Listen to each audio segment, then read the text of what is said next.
केंद्र में मंत्री, बीजेपी के युवा नेता, हमीरपुर से 4 बार के सांसद और 5वीं बार यहीं से मैदान में उतरे अनुराग सिंह ठाकुर हैं।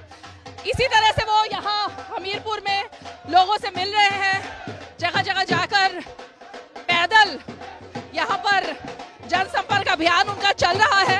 हमारी कोशिश रहेगी उनसे बात करने की, लेकिन फिलहाल शुरुआत तस्वीरों से करते हैं और उसके बाद अनुराग जी से बातचीत शुरू करेंगे।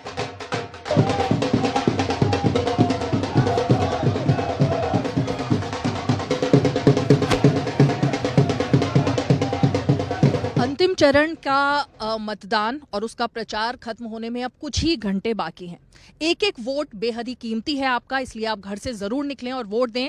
और इस एक एक वोट की कीमत को समझते हुए इस वक्त हमारे साथ जो बेहद ही खास मेहमान हैं वो केंद्र में मंत्री, युवा नेता और हमीरपुर से 4 बार के सांसद और इस बार भी हमीरपुर से जनता के बीच में जनसंपर्क कर रहे हैं। एक एक वोट मांगने के लिए निकले हुए हैं, क्योंकि आपका एक एक वोट कीमती है। हम जरा सीधे अनुराग जी से ही बात करते हैं। अभी हमने आपको दिखाई कि किस तरह जनसंपर्क अभियान में महिलाएं हों, बच्चे हों, बेहद ही उत्साह दिखाई दे रहा था। तो शुरुआत हिमाचल से ही करते हैं, लेकिन कुछ और मुद्दों पर भी बात करेंगे। बहुत बहुत स्वागत है अनुराग जी आपका। स्वागत आपका देवभूमि में और वीरभूमि हिमाचल में।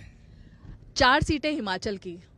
इस बार हर बार तो लगता है कि बीजेपी एकदम 4 सीटें जीत लेती है, लेकिन इस बार क्या कुछ क्रूशल लग रहा है? हर बार की तरह इस बार भी 4 की 4 चौका लगाएंगे और मोदी जी की झोली में 4 सीटें हिमाचल की डालेंगे। एक सीट को लेकर थोड़ा सा लग रहा है कि वहां पर लड़ाई है, ऐसा कांग्रेस पार्टी कह रही है। आज प्रियंका गांधी मंडी पहुंची हुई हैं, वहां वो कह रही हैं कि यहाँ पर हम ऐसा शासन लेकर के आए हैं जो कि कभी बीजेपी नहीं लाई, और उसी वादे के साथ वो लोकसभा में भी आई हैं। हम कांग्रेस ऐसा शासन लाना ही नहीं चाहते जो झूठे हों, धोखे हों और ठगने का काम हो।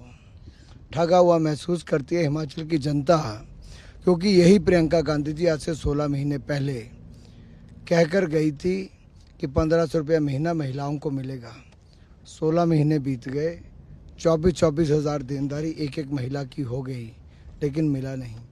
2 रुपये किलो गोबर, 100 रुपये लीटर दूध खरीदना था, खरीदा नहीं। 300 यूनिट बिजली के मुफ्त मिलने थे, मिले नहीं। 1 लाख सरकारी नौकरियां मिलनी थी, वो मिली नहीं। बागबानों को उचित दाम मिलने थे, वो मिले नहीं। तो दिया क्या? कुछ नहीं। आप जो महिलाओं की बात कर रहे हैं, राहुल गांधी तो हर जगह आज भी और पंजाब में भी उन्होंने ये बात कही कि 8500 रुपये खटाखट बैंक में आ जाएंगे। हाँ, जिस तरह से इन्होंने गरीबी हटाओ, गरीबी हटाओ, गरीबी हटाओ का नारा दिया था, लेकिन गरीबी मिटी नहीं। गरीब मिट गया। अगर ऐसे ही राहुल गांधी जी को समझ आता तो मैं कहूँगा कि राहुल जी, आपकी दादी के भी पिता नेहरू जी, फिर दादी जी, फिर पिताजी, फिर माता जी, फिर आप, सब ने नारा दिया गरीबी हटाओ। लोग गरीब ज़्यादा हुए, गरीबी हटी नहीं। लेकिन गरीब माँ का बेटा नरेंद्र मोदी आए तो उन्होंने गरीबी हटाई है। 25 करोड़ गरीबों को गरीबी रेखा से बाहर निकाला है। प्रियंका गांधी कह रही हैं कि वो तो शिमला की बेटी हैं, और शिमला की ही नहीं बल्कि पूरे हिमाचल की बेटी हैं, और हिमाचल की आवाज़ को दिल्ली में जब पहुंचाना होगा तो वही पहुंचा पाएंगी। राहुल गांधी भी कह रहे हैं कि उनका जो रिश्ता है वो एक तरीके से हिमाचल से ऐसा है जो किसी का नहीं। अगर प्रियंका जी हिमाचल में घर बना के हिमाचल की बेटी हो गई तो मैं पूछता हूँ, क्या उनको 1500 रुपया महीना मिला? क्या 16 महीने में उनको 24 हज़ार आ गया? इसका जवाब जनता को जरूर दें। अगर नहीं मिला तो समझ सकते हैं कि अगर उसको नहीं मिला तो प्रदेश में किस बेटी को मिला होगा। अनुराग जी, इंटरेस्टिंगली बात हम लोकसभा चुनाव की कर रहे हैं, लेकिन हर रैली में दिखाई दे रहा है कि कांग्रेस पार्टी ये कह रही है कि आप उनकी राज्य सरकार को गिरा नहीं पाएंगे। ये मामला कहाँ से आ जाता है कि राज्य में सरकार गिरने वाली है? जी, वो अपने बोझ से गिरेगी जब भी गिरेगी, क्योंकि उनके ही 9 विधायक छोड़कर आए। किसी ने बुलाया नहीं तो खुद आए और अपनी सरकार से तंग होकर आए, सरकार के कामकाज के तरीके से तंग होकर आए। तो सरकार को खतरा लग रहा है आपको? जनता के ऊपर निर्भर करता है। वोट सारी की सारी सीटें जिताएंगे तो सरकार चुनाव के बाद ही गिर जाएगी। दूसरी तरफ, क्योंकि अब हम हिमाचल से थोड़ा सा आगे बढ़े, उत्तर प्रदेश, जिसमें कि जब विधानसभा के चुनाव हुए आप प्रभारी भी थे और आपने लगातार देखा कि किस तरह योगी जी की वहां पर सरकार एक बम्पर वोटों से बनी, लेकिन अखिलेश यादव कह रहे हैं, कल ही उनका ये बयान आया कि अभी तक उनको लगता था कि एक वाराणसी की सीट बीजेपी के लिए बच जाएगी, लेकिन अब तो लगता है कि 80 की 80 सीटें जो हैं वो बीजेपी हार रही है। लोगों ने दिन में भी सपने देखने शुरू कर दिए। जिनकी पिछली बार जमानतें मुश्किल से बची, आज वो सारी की सारी सीटें जीतने की बात करते हैं। इससे बड़ी अफवाह क्या होगी? अफवाह है ये, मतलब आपको लगता है उत्तर प्रदेश में क्या पिछली बार का रिकॉर्ड टूटेगा या इस बार कुछ? 100% टूटेगा रिकॉर्ड। मच मच बेटर होगा, बहुत बहुत अच्छा होगा। दूसरी तरफ अग्निवीर एक ऐसा मुद्दा है जो हिमाचल और हमने देखा हरियाणा में भी सुनाई दिया। कांग्रेस कह रही है सत्ता में आएगी तो अग्निवीर को खत्म कर देगी। कांग्रेस पार्टी ये भी कह रही है कि उनकी दादी मतलब इंदिरा गांधी ने तो सेना को एकजुट किया, लेकिन आपकी सरकार ने 2 श्रेणियों में बांट दिया। देखिए, कांग्रेस ने तो रक्षा सौदों में सदा दलाली खाई है। नेहरू जी के समय जीप घोटाला, राजीव जी के समय बोफोर्स घोटाला, इनके समय अगस्ता वेस्टलैंड सबमरीन घोटाला और रक्षा सौदों के अलावा भी अन्य कई घोटाले किए। इन्होंने तो फौज को ना बुलेट प्रूफ जैकेट लेके दी, ना लेटेस्ट हथियार दिए और ना ही लड़ाकू विमान लेके दिए। अब ढंढोरा पीटने से कुछ नहीं होगा, क्योंकि इन्होंने 1,20,000 करोड़ देके मोदी जी ने 1 रैंक 1 पेंशन दिया, जो कांग्रेस ने 40 साल नहीं दिया था। तो अगर सेना के लिए किसी ने किया है मनोबल बढ़ाना भी और सुविधाएं देना भी, तो मोदी जी ने किया है। तो आपको लगता है अग्निवीर का जो मुद्दा है वो आपके पक्ष में जा रहा है या उस पर एक नैरेटिव बनाने की जो कोशिश है उसका कुछ नुकसान होगा? देखिए, अग्निवीर 100% जॉब की गारंटी है। 100 लोग सिलेक्ट होंगे तो 100 के 100 को 4 साल के लिए सेना में अपनी सेवाएं देनी होगी और उसके 4 साल के बाद 25% लोग वहीं रह जाएंगे सेना में, और जो बाकी 75% है उनको केंद्रीय रिजर्व पुलिस बल, राज्य की पुलिस, पब्लिक सेक्टर एंटरप्राइजेस और प्राइवेट सेक्टर, इन सब में एक कोटा के रूप में अवसर मिलेगा फिर नौकरी करने का। रिलैक्सेशन मिलेगी अपनी एज में, सर्टिफिकेट में और एजुकेशन क्वालिफिकेशन में, और इसके अलावा इनको 4 साल पूरा करने पे लगभग 20 लाख रुपया मिलेगा। तो आप कल्पना करो, आपने देश के लिए सेवा भी दी, फौज भी यंग हुई, आपको 20 लाख 4 साल के बाद भी मिला, तनख्वाह अलग मिली, और उसके बाद आपके हज़ारों जॉब्स की अपॉर्चुनिटीज़ और पड़ी हैं। एक तस्वीर काफ़ी वायरल हो रही है आजकल, राहुल गांधी हर जगह संविधान की कॉपी लेकर के रैलियों में जा रहे हैं, जनसभाओं में जा रहे हैं और संविधान को हाथ में लेकर वो दिखा रहे हैं कि 70 साल में देश जहां पहुंचा है वो इसी संविधान की वजह से, लेकिन संविधान को बचाने की लड़ाई अब लड़नी पड़ रही है आपसे। शायद राहुल गांधी जी देश को याद करवा रहे होंगे कि संविधान दिया था बाबा साहब अम्बेडकर ने, उनको अपमानित किया था कांग्रेस ने, प्रताड़ित किया था, राजनीति से बाहर किया था, और इसीलिए शायद दिखा रहे हैं कि इन्होंने अब SC ST OBC का रिजर्वेशन भी 5% कम करना शुरू कर दिया है। तो संविधान को कुचला तो राहुल गांधी जी और इनके परिवार और पार्टी ने 62 बार संशोधन किए हैं, और अनेकों ऐसे उदाहरण हैं जहां पर इन लोगों ने धज्जियां उड़ाई संविधान की। इंदिरा गांधी जी की इमरजेंसी हो, राजीव गांधी जी का शाहबानो केस में पलटवार करना हो, ये लोग अपने आप को व्यवस्थाओं से और संवैधानिक संस्थाओं से ऊपर समझते हैं, इसीलिए शायद लोकतंत्र का मजाक भी उड़ाते हैं और संविधान का भी। ये जो मैंने आपसे सवाल पूछा संविधान वाला, ये अनुराग जी क्योंकि आप INB मिनिस्टर भी हैं, इस पूरे चुनाव में एक नैरेटिव गढ़ा गया और एक वीडियो कहीं विदेश से अपलोड होती है, उसके बाद पूरा विपक्ष उसको चलाने लगता है, चाहे वो आरक्षण का मुद्दा रहा हो या ये संविधान बचाने की बात जो है ये एक मुद्दा रहा हो। लगता है आपको कि ये एक खतरा है? हिंदुस्तान की जनता बहुत समझदार हो गई है। अभी भी देखिए, पाकिस्तान के मंत्री तारीफों के कसीदे पढ़ रहे हैं राहुल गांधी जी के, अरविंद केजरीवाल जी के, ममता बनर्जी जी के।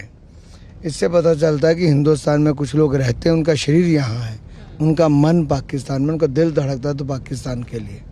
ये बात आपने अपनी रैली में भी लगातार कही, मैं सुन रही थी आपका भाषण, पाकिस्तान का किस तरह से कांग्रेस को सपोर्ट है।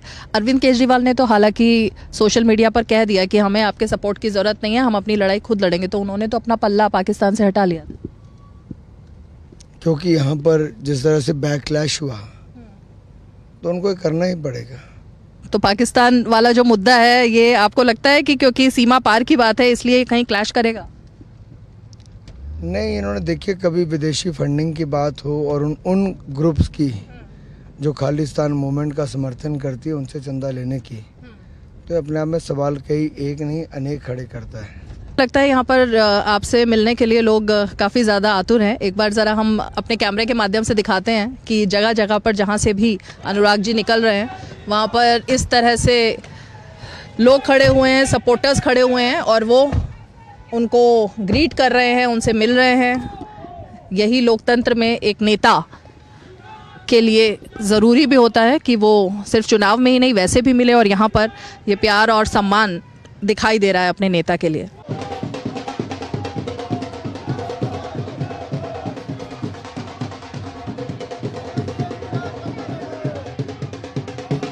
आपने जो काम किया उसकी वजह से है या आपको लगता है इसकी कोई और वजह है क्योंकि आप हिमाचल के बेटे हैं? मुझे लगता है जनता के बीच में अगर आप लगातार रहो, उनकी समस्याओं को हल करो, सेवा भाव से काम करो, तो ये ऐसा बहुत सारे लोगों के साथ देश में होता है जो ज़मीन से जुड़े हैं, और ज़मीन से जुड़े रहना राजनीति में बहुत आवश्यक है। भ्रष्टाचार एक मुद्दा जो शुरू से लेकर अब तक इस चुनाव में सबसे ज़्यादा मुखर रहा। ईडी और तमाम चीज़ों पर बात हुई। अरविंद केजरीवाल बाहर निकल के वो बात कर रहे हैं, लेकिन अब ये कहा जा रहा है रैलियों में जाकर एक नैरेटिव जिसकी हम बात कर रहे थे कि बीजेपी ने 10 साल में इतना भ्रष्टाचार किया कि वो विश्व की सबसे अमीर पार्टी बन गई।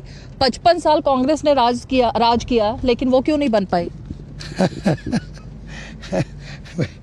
ऐसे बयानों पे मुझे हंसी आती है क्योंकि भारतीय जनता पार्टी के पास आज 300 से ज़्यादा सांसद लोकसभा में और 100 के लगभग राज्यसभा में, 400 सांसद हैं, 18 राज्यों में सरकारें हैं। हमें कुल चंदा मिला 6500 करोड़। ममता बनर्जी जी की एक राज्य में सरकार है, चंदा मिला 1600 करोड़। कांग्रेस के पास मुश्किल से 2 राज्यों में सरकारें हैं, सांसद 40-45 है, उनको चंदा मिला लगभग 1500-1600 करोड़ से ज़्यादा। अब तुलना करके बताइए हमारा कितना होना चाहिए? हम तो बहुत कम मिला है, हमें बहुत कम मिला है। लेकिन कांग्रेस को जितना मिला इसका मतलब इनका बहुत सारा परिवार के पास भी गया होगा पार्टी से ज़्यादा। हम तो पारदर्शिता लाए कि चेक से दो, इलेक्टोरल बॉन्ड खरीदो और आप अपना टैक्स बेनिफिट भी लो। लेकिन कांग्रेस और बाकी विपक्षी दल ये चाहते थे कि चंदा कैश में ही मिले ताकि पता ही न चले किसने दिया और कहाँ गया। तेजस्वी यादव आजकल काफ़ी वायरल हो रहे हैं अपने अंदाज को लेकर, जिस तरीके के बयान वो दे रहे हैं उसको लेकर। उन्होंने कहा कि एक बिहारी जो है वो गुजरातियों से नहीं डरता है, ये वायरल हो रहा है आजकल उनका बयान। उन्होंने सीधे कह दिया यूपी बिहार के लोगों को डराएं ना हमें। देखिए, जात पात की राजनीति तक ये लोग फंस के रह गए हैं। काश इन लोगों ने विकास किया होता तो आज बिहार कहीं का कहाँ होता। चारा घोटाले से लेके ज़मीन फॉर जॉब घोटाला, ये लालू जी के परिवार के ही घोटाले हैं, और इन्होंने ऐसा कोई मौका नहीं छोड़ा जब इन्होंने भ्रष्टाचार ना किया हो। अब केवल बिहारी का नाम ले लो, जात का नाम ले लो और ऐसे क्षेत्र का नाम पे बांटोगे तो मुझे लगता है ये अब चलता नहीं। लोग बहुत समझदार हो गए। कह रहे हैं कि देश को बेच दिया, और क्योंकि हम दूरदर्शन न्यूज़ पर बात कर रहे हैं आपसे, उन्होंने दूरदर्शन का भी नाम लिया। कह रहे हैं कि आपने दूरदर्शन को भी बेच दिया। ये खबर हमारे पास तक तो पहुंची नहीं। अब आरोप कुछ भी झूठे लगाने तो कुछ भी बोलो, किसी के क्या जाता है, कोई तथ्य तो देने नहीं इनको। अंत में अनुराग जी, आपको लगता है ये चुनाव शुरू हुआ था विकास की बात से, लेकिन अब खत्म होते होते तक ध्रुवीकरण भी इसमें आ चुका है? क्योंकि एक तरफ बात हुई आरक्षण की, उस पर पलटवार हुआ। आपको लगता है भटका चुनाव या अपनी लीक पर चल रहा है? जनता बहुत समझदार है, वो सुनती है, मनोरंजन करती है, वापस फिर जाके कमल का बटन दबा के बीजेपी को जिताती है। तो कितनी सीटें अब लग रही है, क्योंकि 4 तारीख भी नज़दीक ही है, तो ज़रा अनुमान थोड़ा सा आपका क्या लग रहा है? 4 से जुड़ा हुआ है, अब की बार 400 पार पूरी तरह से 100%। बहुत बहुत शुक्रिया और best of luck Anurag ji. DD news से खास बातचीत के लिए तो अनुराग सिंह ठाकुर, जिनके इतने व्यस्त कार्यक्रम में, और क्योंकि कुछ ही घंटे अब शेष हैं इस प्रचार के खत्म होने में, बैक टू बैक उनके कार्यक्रम लगे हुए हैं, इस बीच में उन्होंने हमारे लिए वक्त निकाला आप दर्शकों के लिए।